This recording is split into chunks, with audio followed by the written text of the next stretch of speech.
حضرت اسماعیل علیہ السلام اور آب زمزم۔ ایک بے آب و گیا صحرا میں جہاں ہر طرف خشک سالی اور بنجر زمین کا راج تھا، اچانک ایک معجزاتی چشمہ پھوٹا جو آج تک لاکھوں مومنین کے دلوں کو راحت اور تازگی بخشتا ہے۔ جان اس حیرت انگیز داستان کو کہ کیسے حضرت اسماعیل علیہ السلام کے پاؤں کی رگڑ سے زمین سے وہ مقدس چشمہ جاری ہو گیا جو حضرت اسماعیل علیہ السلام کی پیاس بجھانے اور حضرت ہاجرہ سلام اللہ علیہ کے صبر کی ایک ابدی نشانی بن گیا۔ یہ چشمہ نہ صرف جسمانی پیاس کو مٹاتا ہے بلکہ روحانی سکون اور اللہ کی رحمت کی علامت بھی ہے جو ہزاروں سالوں سے ظہور پذیر ہے اور ہر دور کے انسانوں کے لیے امید کی کرن بنا ہوا ہے۔ بسم اللہ الرحمن الرحیم۔ السلام علیکم رحمۃ اللہ وبرکاتہ۔ ناظرین ذرا تصور کیجئے، ایک ماں ہے اپنے نومولود بچے کو گود میں لیے تپتے سورج کے نیچے ایک ایسی وادی میں کھڑی ہے جہاں نہ کوئی سایہ ہے، نہ پانی، نہ خوراک، نہ انسان، صرف تنہائی، خاموشی اور ایک سوال: کیا واقعی اللہ ہمیں تنہا چھوڑ دے گا؟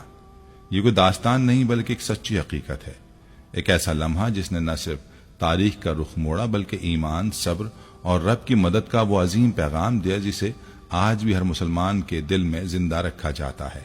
جی ہاں، یہ وہی لمحہ تھا جب بے آب و گیا مکہ کی سرزمین پر اللہ کا ایک عظیم معجزہ رونما ہوا، جب حضرت ہاجرہ علیہ السلام نے بے قراری کے عالم میں صفا اور مروہ کے پہاڑوں کے درمیان دوڑ لگائی اور ان کے پیروں تلے اس معصوم بچے کی ایڑیاں رگڑنے سے زمین نے اللہ کے حکم سے راز افشا کیا، اور تب ایک چشمہ پھوٹ پڑا، لیکن کوئی عام پانی نہیں تھا، یہ تھا زمزم، اللہ کی رحمت، قدرت اور برکت کا وہ ابدی نشان جو صدیوں سے جاری ہے اور تا قیامت جاری رہے گا۔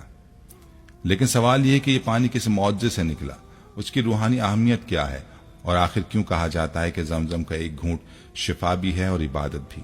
آج کی ویڈیو میں ہم آپ کو لے کر چلیں گے صحراؤں کی اس بے آب و گیا وادی کی جانب جہاں ایمان، قربانی اور رب پر بھروسے کی وہ داستان جنم لیتی ہے جو ہر دور کے انسان کے دل کو جھنجھوڑ دیتی ہے۔ ناظرین، یہ اس وقت کی بات ہے جب حضرت ابراہیم علیہ السلام بڑھاپے کی دہلیز پر قدم رکھ چکے تھے اور ان کے اہلیہ حضرت سارہ بھی عمر کے اس حصے میں تھی جہاں اولاد کی امیدیں مدھم پڑ جاتی ہیں۔ دونوں میاں بیوی برسوں سے اللہ تعالیٰ سے اولاد کی دعا کر رہے تھے، لیکن تقدیر نے اب تک خاموشی اختیار کر رکھی تھی۔ حضرت ابراہیم علیہ السلام کا دل اولاد کی خواہش سے لبریز تھا، مگر وہ اللہ کی رضا پر راضی تھے۔ اسی دوران اللہ کے حکم سے حضرت سارہ نے اپنی خادمہ حضرت ہاجرہ سلام اللہ علیہ کو حضرت ابراہیم علیہ السلام کے نکاح میں دے دیا، اور اللہ تعالیٰ کی قدرت نے اپنا جلوہ دکھایا۔ حضرت ہاجرہ رضی اللہ عنہا کے بطن سے ایک ننھا سا فرشتہ صفت بچہ دنیا میں آیا، اور وہ بچہ جس کی پیدائش نے نہ صرف ابراہیم علیہ السلام کی زندگی کو خوشیوں سے بھر دیا بلکہ آنے والے وقتوں میں دنیا کی تاریخ کا دھارا بھی بدل کر رکھ دیا۔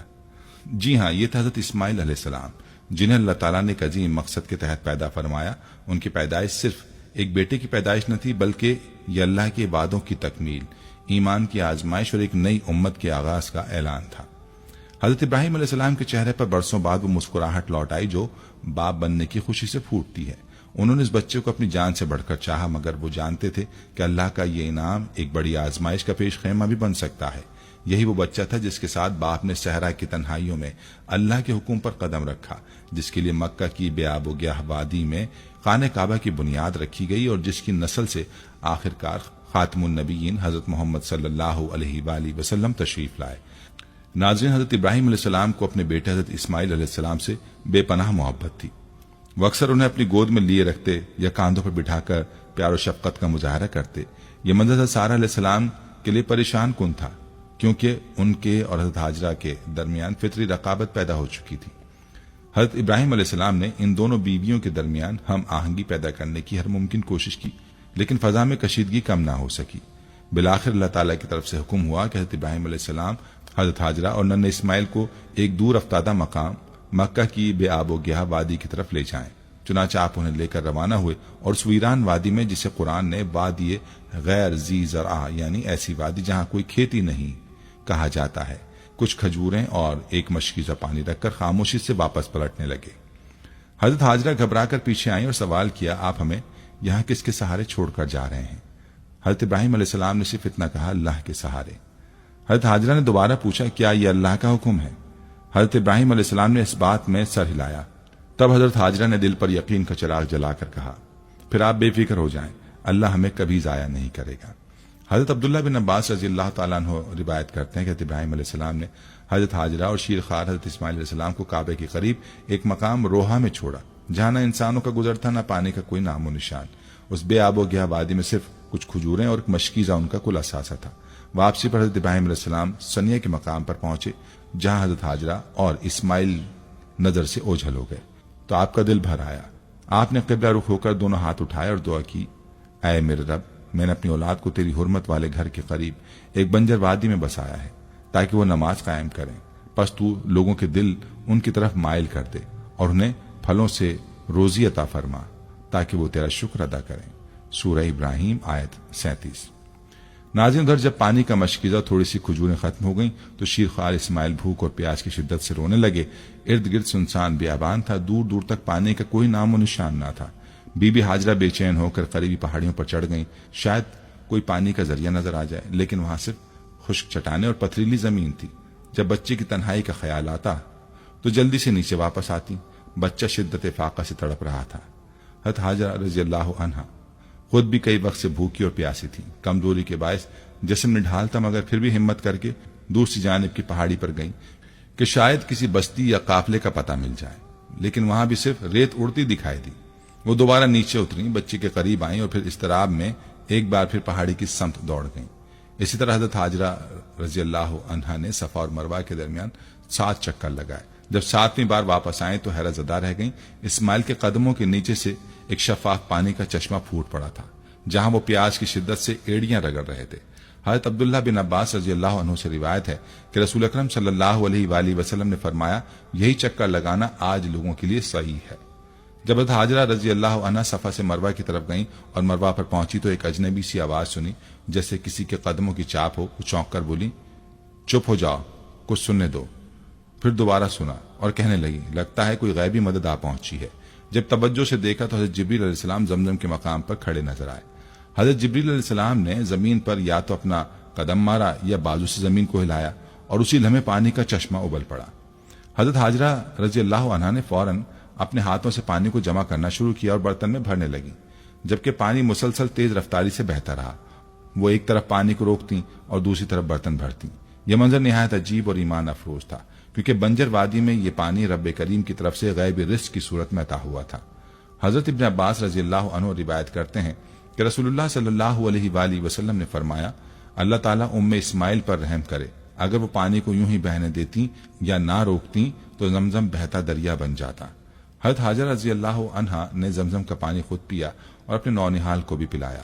اس وقت کعبہ کی عمارت ایک بلند ٹیلے پر تھی اور جب بارش ہوتی تو سیلاب دیواروں کو نقصان پہنچاتا۔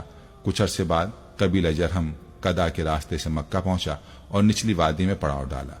وہاں انہوں نے ایک پرندہ منڈلاتے دیکھا، کہنے لگے، ہم اس وادی سے بخوبی واقف ہیں، یہاں کبھی پانی نہیں ہوتا اور یہ پرندہ صرف پانی کے مقام پر ہی چکر لگاتا ہے۔ انہوں نے چند افراد کو روانہ کیا کہ وہ پانی کی تصدیق کریں۔ جب وہ مقام زمزم پر پہنچے تو سیدھا سیدہ حاجرہ کو پایا۔ پوچھا، کیا ہم یہاں سکونت اختیار کر سکتے ہیں؟ فرمایا، یقیناً، مگر پانی پر میرا حق رہے گا۔ انہوں نے جواب دیا، ہمیں منظور ہے۔ ابن عباس رضی اللہ عنہ کہتے ہیں کہ رسول اللہ صلی اللہ علیہ وآلہ وسلم نے فرمایا، اسماعیل نہایت مانوس مزاج تھی، انہیں قبیلہ جرہم کا آنا پسند آیا۔ قبیلے نے اپنے گھرانے بھی بلوا لیے اور یوں ایک چھوٹی سی بستی بس گئی۔ سیدنا اسماعیل جوان ہوئے، قبیلہ جرہم سے عربی زبان سیکھی اور اتنے محبوب بن گئے کہ انہی میں سے ایک خاتون سے نکاح کیا۔ حضرت حاجرہ رضی اللہ عنہا کا کامل ایمان، صبر اور اللہ کی اطاعت اس جواب سے ظاہر ہوتا ہے کہ تب تو ہمیں اللہ ضائع نہیں کرے گا۔ اللہ تعالیٰ نے ان کی استقامت کا انعام زمزم کی شکل میں عطا فرمایا۔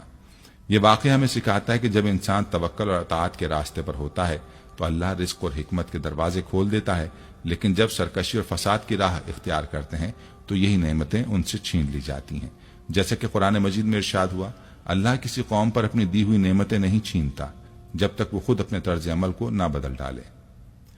حضرت اسماعیل علیہ السلام کے بعد کعبے کی نگہبانی ان کے اولاد کے حصے میں آئی اور بنو جرہم اس کے متولی بنے، لیکن کچھ عرصے بعد انہوں نے مکہ کی حرمت کا لحاظ نہ رکھا، زائرین پر ظلم کرنے لگے اور کعبہ کی نظریں خود استعمال کرنے لگے۔